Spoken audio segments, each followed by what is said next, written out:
تو اللہ تعالیٰ نے رمضان کے مقاصد میں جو مقصد بیان کیا، کئی بار آپ علماء سے سنتے ہیں لعلکم تتقون، تاکہ تمہارے اندر تقوی پیدا ہو جائے، بریکیں مضبوط ہو جائیں۔ آپ کو معلوم ہے کہ جب آپ نئی گاڑی خریدتے ہیں بریک شو بہت مضبوط ہوتے ہیں، گاڑی جیسے جیسے پرانی ہوتی ہے بریک شو ڈھیلے ہوتے چلے جاتے ہیں۔ انسان کے ساتھ بھی ایسا ہی ہے کہ وہ زندگی کی روڈ پہ، زندگی کی سڑک پہ چلتا چلا جا رہا ہے، درمیان میں خواہشات آتی ہیں، اللہ اسے کہتے ہیں کہ بریک لگاؤ، مگر یہ بریک نہیں لگا۔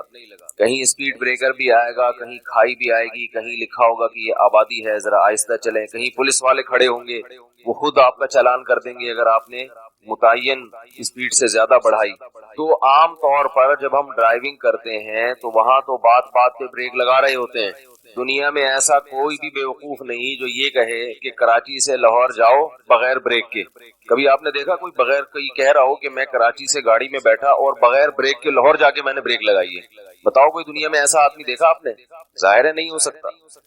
لیکن عجیب بات ہے کہ جب زندگی کی گاڑی میں ہم بیٹھتے ہیں تو بغیر بریک کے چلتے ہی چلے جائیں۔ جو اللہ نے کہا کہ جب تم اپنی خواہشات کو پوری کرو تو فلاں فلاں فلاں فلاں خواہش ایسی ہے جو پوری کرنے کی تمہیں اجازت، بولو بھائی وہاں بریک لگانی پڑے گی، مگر ہماری بریکیں فیل، لگاتے چلے جاتے ہیں، کام کرتے چلے جاتے ہیں۔ تو اللہ تعالیٰ پوری زندگی کی گاڑی ہی روک لیتے ہیں رمضان میں، اور ہمارے بریک شو تبدیل ہوتے ہیں کہ ان کی بریکیں ہو گئی ہیں ڈھیلی۔ اب ان سے کھانا پینا چھڑوا کے اور ان کی خواہشات پر پابندی لگا کے ان میں نفس کے خلاف مجاہدہ اور ناجائز چیزوں کو دیکھ کر بریک لگانے کی صلاحیت بڑھ جائے۔ تو یاد رکھیں جو شخص رمضان اس نیت کے ساتھ گزارے گا کہ میں نے گناہوں سے توبہ کرنی ہے، حقیقی معنوں میں رمضان اسی کو فائدہ پہنچائے گا۔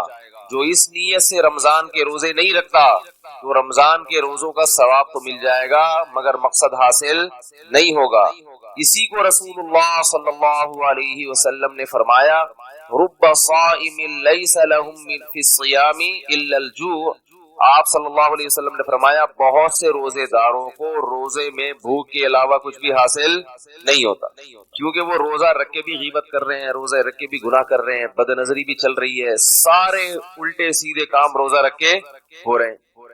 اور فرمایا بہت سے شب بیدار ایسے ہیں جو راتوں کو عبادت کرتے ہیں، ان کو رات میں کی عبادت میں جاگنے کے سوا کچھ بھی حاصل نہیں ہوتا۔ راتوں کو کھڑے ہوئے رو رہے ہیں اللہ کے سامنے، خوب گڑ گڑا رہے ہیں، لمبی لمبی نمازیں پڑھ رہے ہیں، صبح ان کی حرکتیں دیکھو تو انسان شرما جائے، معاملات میں بالکل بھی صفائی نہیں ہے۔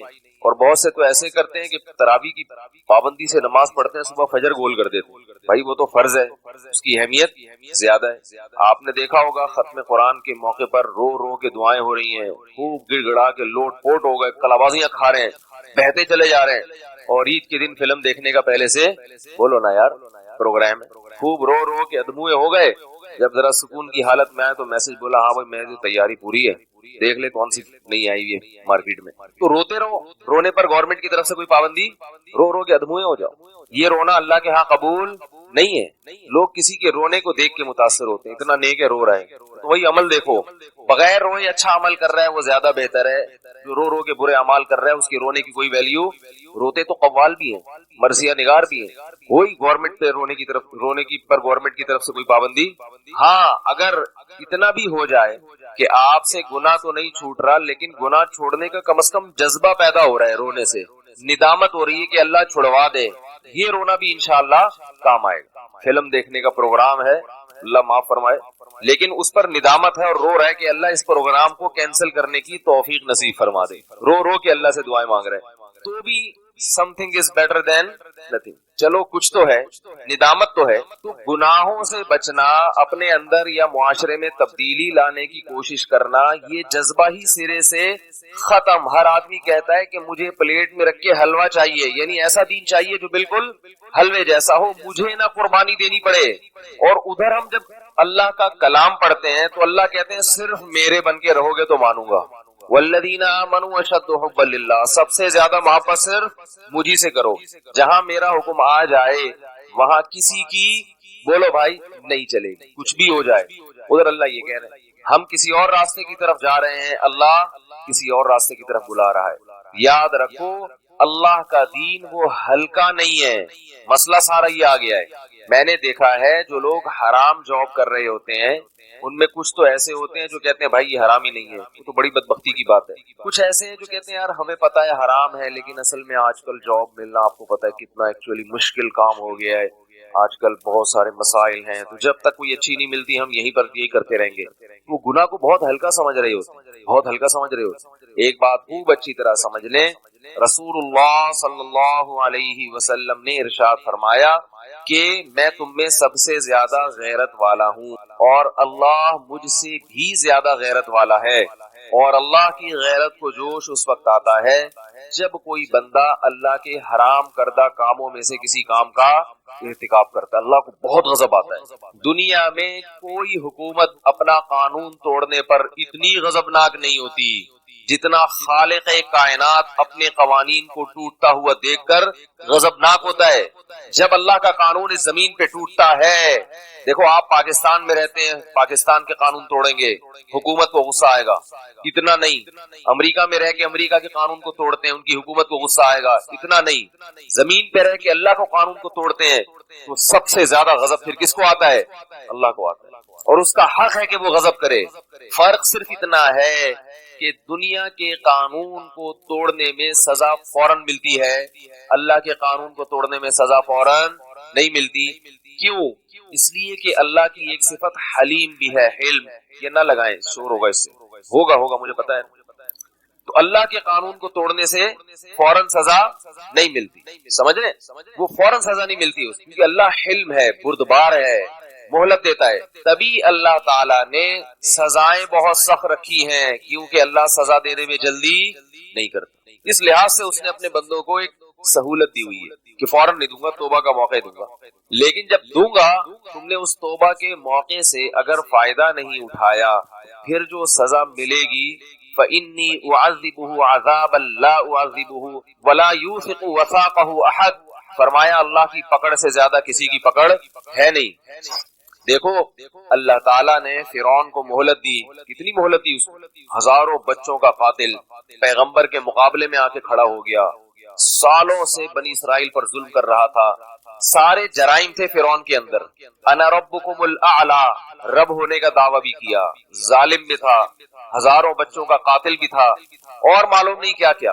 کتنی مہلت ملی ہے، بار بار مہلت دی گئی کہ اب توبہ کر لے، اب توبہ کر لے، اب توبہ کر لے، لیکن اللہ فرماتے ہیں جب اس نے اس مہلت سے فائدہ نہیں اٹھایا تو ہوا کیا ہے کہ اللہ نے اس کو سمندر میں غرق کیا، فَأُدْخِلُوا نَارًا، سمندر میں غرق کیا۔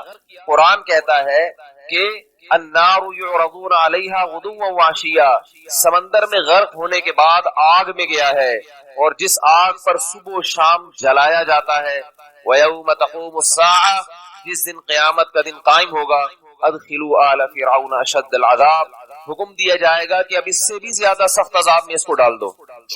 صبح و شام آگ پہ جلایا جا رہا ہے، یہ اللہ کی قدرت ہے کہ پانی میں ڈال کے بھی کہاں داخل کر رہے ہیں؟ آگ میں، کیونکہ یہ پانی دنیا کا پانی ہے اور وہ آگ برزخ کی آگ ہے۔ اس کی مثال ایسے ہے، آپ پھولوں کے بستر پہ سو رہے ہو لیکن عالم خواب میں آپ پھانسی کے پھندے پر لٹک رہے ہوتے ہو۔ لوگ کہتے ہیں نا کہ پانی میں آگ کہاں سے آ گئی، پھولوں کی سیج پہ آپ سو رہے ہو اور خواب میں آپ کہاں ہوگے؟ پھانسی کے پھندے پہ۔ ایسا ہوتا ہے کہ نہیں ہوتا؟ عالم دنیا میں وہ پانی میں داخل ہو رہا ہے، مگر عالم برزخ میں یہ جو لوگ کہتے ہیں نا ایتھیسٹ قسم کے کہ یہ مردہ تو کہیں بھی ہمیں نظر نہیں آتا کہ عذاب میں جل رہا ہے، کچھ بھی نہیں، تو بھائی یہاں نظر نہیں آ رہا آپ کو، آپ اس کی جگہ لیٹو، آنکھیں بند کرو اور اسی جہان میں پہنچو، آپ کو بھی سب کچھ نظر آئے گا۔ اللہ تعالیٰ ہم سب کو اپنے عذاب سے بچا کے رکھے۔ تو کیسا سخت عذاب آیا اس کے اوپر، ہمیشہ جلتا رہے گا، کروڑوں اربوں کھربوں سال گزر جائیں گے مگر اسے آگ سے نجات نہیں ملے گی، کیونکہ انسان یہ سمجھتا ہے کہ میں آزاد ہوں۔ اللہ یہ بتاتے ہیں کہ تم آزاد نہیں ہو۔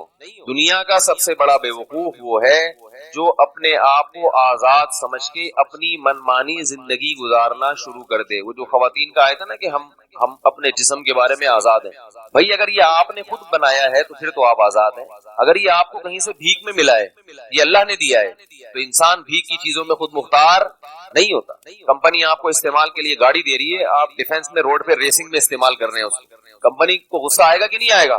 بھائی کمپنی کے آپ مینیجر تھے، انہوں نے آپ کو استعمال کے لیے گاڑی دی آفس سے گھر آنے جانے کے لیے، آپ کمپنی کی گاڑی لے گئے ڈیفینس کے ساحل پر اور آپ نے وہاں جا کے ریسنگ کار میں مقابلہ، بولتے کیوں نہیں، کیا ہو گیا، شروع کر دیا اور گاڑی کی ایسی کی تیسی کر دیا آپ. کمپنی کہے گی نا کیا کر رہے ہو ہماری گاڑی کے ساتھ، تو آپ کیا، میں اپنی گاڑی کے معاملے میں کیا ہوں، آزاد، یہ میری گاڑی ہے، جس کو چاہوں ٹھوکوں، جتنی چاہیں. گاڑی کی ویلیاں تو نہیں لگتی لیکن سنیں لگتی ہیں، دو پہیوں پہ آ جاتی ہے گاڑی، تو میں جیسے چاہوں گزاروں، کیونکہ یہ گاڑی کس کی ہے، میری. تو کمپنی کہے گی آپ کو یہ غلط فہمی ہے کہ گاڑی آپ کی. بولو بھائی یہ بڑی غلط ہے. کہے کیوں میری نہیں ہے، تو کہہ رہے آپ بتاؤ کون سے بینک سے خریدی آپ نے، آپ کو تو ہم نے چابیاں پکڑائی ہیں. یہ جو کہہ رہے ہیں کہ میں اپنی باڈی کے معاملے میں، خواتین کہہ رہی ہیں آزاد ہوں، مرد کہہ رہے ہیں میں اپنے جسم کے معاملے میں آزاد ہوں، میری پرسنل لائف جو چاہے کروں. اس کی بنیادی غلطی کیا ہے کہ اس باڈی کو ہم کس کا سمجھ رہے ہیں، اپنا. بھائی اپنی نہیں ہے. ہم نے کون سے جا کے یہ خول خریدا ہے، ہماری روح کون سی مارکیٹ میں گئی تھی اور کہہ رہی تھی کہ مجھے یہ والی شکل پسند ہے، یہ والے بازو، یہ والا پھیپڑا، یہ والا گردہ، یہ بتاؤ کتنے کا آئے گا، میں اپنے اوپر فٹ کرنا چاہتا ہوں.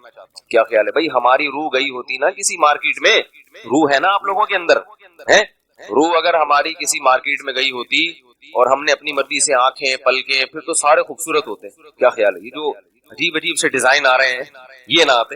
اپنی مرضی کی آنکھیں خریدتے، اپنی مرضی کی پلکیں خریدتے، ناک خرید کے فٹ کرتے اس. تو ہم نے تو کہیں سے بھی نہیں خریدا. اور پھر اس باڈی کو مینٹین رکھنے کے لیے جو ہمیں فیول چاہیے، وہ فیول بھی ہمارا اپنا نہیں ہے. اللہ ہے جو آسمان سے بارشیں برساتا ہے، اللہ ہے جو زمین سے طرح طرح کی نباتات پیدا کرتا ہے. یہ جو پیسوں کا سسٹم ہے نا، ہم کہتے ہیں یہ تو گندم میں نے اپنے پیسوں سے خریدی ہے، اصل میں اپنے پیسوں سے کچھ بھی نہیں ہے. ہوتا یہ ہے کہ اللہ نے جب چیزیں پیدا کی تو میرے پاس جو تھی، آپ کے پاس انار تھا، یا آپ کے پاس گندم تھی، تو مجھے گندم کی ضرورت تھی اور آپ کو جو کی. تو میں نے کہا یہ جو مجھ سے لے لو اور مجھے گندم دے دو. تو وہ گندم بھی اللہ نے پیدا کی اور یہ جو بھی اللہ نے پیدا کی. نہ میں نے یہ جو اپنے ہاتھوں سے بنائی اور نہ میں نے یہ گندم اپنے ہاتھوں سے بنائی. تو میں جو آپ کو دے رہا ہوں، آپ سے اللہ کی بنائی ہوئی گندم لے رہا ہوں. یہی ہوتے ہوتے پھر نوٹ چھاپنا لوگوں نے شروع کر دی. کچھ اپنا کچھ بھی نہیں ہے. تو وہ باڈی بھی اللہ کی. فرمایا کہ قرآن مجید میں اللہ نے کہا نا، الذی خلقک فسواک فعدلک، وہ اللہ جس نے تجھے بنایا پھر تیری باڈی کو ایک خاص تناسب سے برابر کیا. فعدلک فی ای صورت ما شاء رکبک، جو شکل دینا چاہی اس نے اپنی مرضی سے تجھے وہ صورت دے دی. تو نہ یہ صورت کو ڈیزائن کرنے میں ہم سے مشورہ لیا گیا، نہ یہ شکل و صورت ہمیں اپنی مرضی سے دی گئی، نہ یہ جسم کا ایک ایک حصہ کوئی بھی ہمیں اپنی مرضی سے دیا گیا. یہ سب بھیک میں ملا ہوا ہے. کس کی طرف سے؟ اللہ کی طرف سے. اور انسان بہت بڑا فنٹر بن کے کہتا ہے کہ یہ جسم کس کا ہے. تبھی یاد رکھو یہ جو اعضاء کی پیوند کاری ہو رہی ہے، اس کو بہت سے علماء ناجائز سمجھتے. مرتے ہوئے وصیت مت کیا کرو کہ میری آنکھیں فلاں کو دے دو، میرے گردے فلاں کو، میرے پھیپڑے فلاں کو دے دو.